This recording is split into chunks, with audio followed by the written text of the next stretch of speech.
భారత స్వాతంత్ర ఉద్యమకారుల్లో ప్రముఖుడు చంద్రశేఖర్ ఆజాద్ గారి వర్ధంతి కార్యక్రమాన్ని నిర్వహిస్తున్న ప్రియమిత్రులు రాజారాం ప్రకాష్ సార్ గారు, వనపర్తి జిల్లా వాల్మీకి సంఘ బాధ్యులు కావలి బాలస్వామి నాయుడు, దళిత ఉపాధ్యాయుడు, సామాజిక కార్యకర్త కురుమూర్తి గారు ఈ కార్యక్రమానికి ఇచ్చేసిన అందరికీ స్వాగతం పలుకుతూ, సుమారు 200 సంవత్సరాలు భారతదేశాన్ని పరిపాలించిన ఆంగ్లేయుల పాలనలో విప్లవకారుల వల్లనే స్వాతంత్రం సిద్ధించిందని చెప్పడానికి అది నిర్వివాదాంశం. ఎందుకంటే భారత స్వాతంత్ర ఉద్యమకారుల్లో రాజ్గురు, భగత్ సింగ్, సుఖ్దేవ్ వీళ్ళు చాలా కీలక పాత్ర పోషించారు ఆంగ్లేయులను ఎదుర్కోవడానికి. అటువంటి వారుల్లో వారి సహచరుడు చంద్రశేఖర్ ఆజాద్ గారు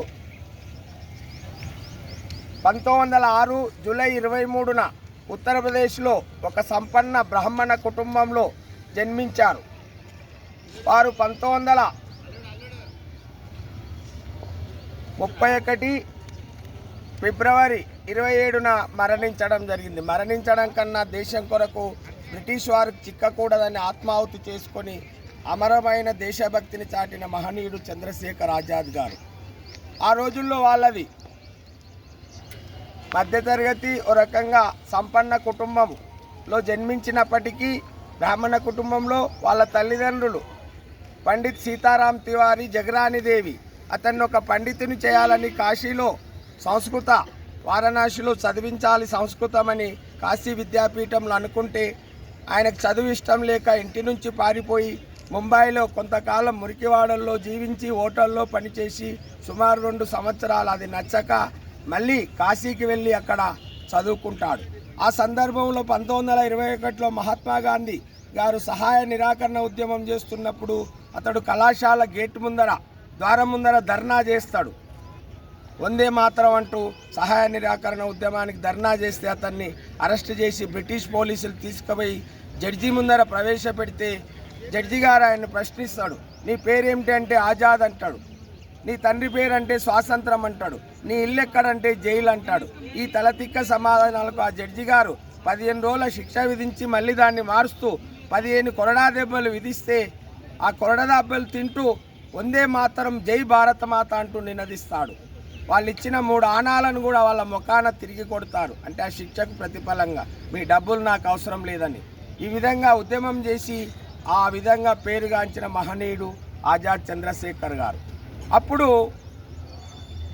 అష్ఫాకుల్లా ఖాన్, రామ్ ప్రసాద్ బిస్మిల్లా, ఠాకూర్ రోషన్ సింగ్ వీళ్ళతో HSRA, హిందుస్థాన్ సోషలిస్ట్ రిపబ్లిక్ అసోసియేషన్లో పనిచేస్తూ అప్పుడు వీళ్ళ ఉద్యమానికి డబ్బులు కావాలంటే వీళ్ళంతా కలిసి అష్ఫాకుల్లా ఖాన్, రామ్ ప్రసాద్ బిస్మిల్లా, ఠాకూర్ సింగ్ వీళ్ళు ఒక కకోరి రైలు అంటే దోపిడీ చేస్తారు. ఆంగ్లేయులు ధనం తరలిస్తుంటే ఆ దోపిడీలో 2 పట్టుబడతారు, రాజ్గురు, సుఖ్దేవ్, అష్ఫాకుల్లా ఖాన్.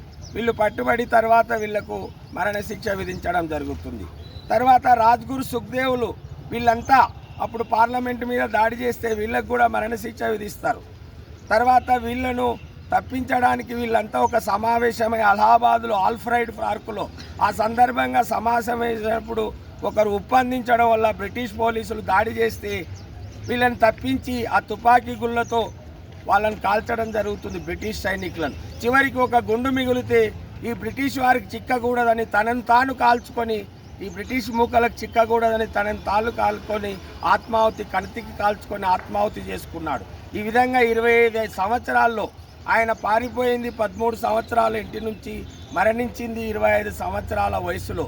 పారిపోయి సంస్కృత పండితుడు కాకుండా దేశభక్తి కొరకై తన ప్రాణాలు అర్పించిన మహనీయుడు ఆజాద్ చంద్రశేఖర్ గారు. అందుకే ఆయనకు ఆజాద్ అనే పేరు. మనకు ఆజాద్ అనగానే చంద్రశేఖర్ గుర్తొస్తాడు. అందుకే ఆజాద్ అని భారతదేశ చరిత్రలో ఒక అమరుడుగా, చిరస్మరణీయుడుగా నిలిచిపోయిన మహనీయుడు ఆజాద్ చంద్రశేఖర్ గారు.